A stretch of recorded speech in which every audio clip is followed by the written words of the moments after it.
আমরা শ্রমিক মানুষ, আমাদের দেশে অনেক খাজুর গাছ, আর আমরা 200 গাছ কাটি, 2 বাপ পুঁতে 200 গাছ কাটি। ভোলার একমাত্র দ্বীপ মনপুরা থেকে সংগ্রহ করা খাঁটি খেজুর রসের রাব কিংবা ছোলা গুড়ের স্বাদ নিতে আমরা পৌঁছে গেছি মনপুরা দ্বীপে। মোট 200টি গাছ থেকে আমরা প্রতিদিন রস সংগ্রহ করে থাকি।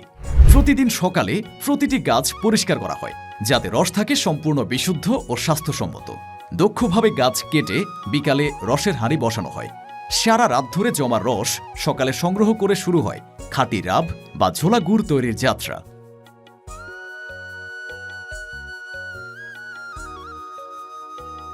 এই তাজা রস দীর্ঘ সময় জাল দেওয়া হয়।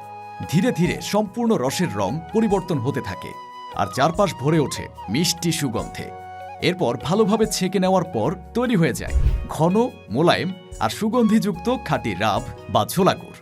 কোনো কেমিক্যাল নয়, কোনো ভেজাল নয়, সম্পূর্ণ আদি পদ্ধতিতে সীমিত পরিমাণে আমরা এই ছোলা গুড় বা রাব প্রস্তুত করি। চট্টগ্রাম সিটি সহ সারা দেশে হোম ডেলিভারি। খাঁটি রাব বা ছোলা গুড় অর্ডার করতে এখনই হোয়াটসঅ্যাপ অথবা পেজে মেসেজ করুন।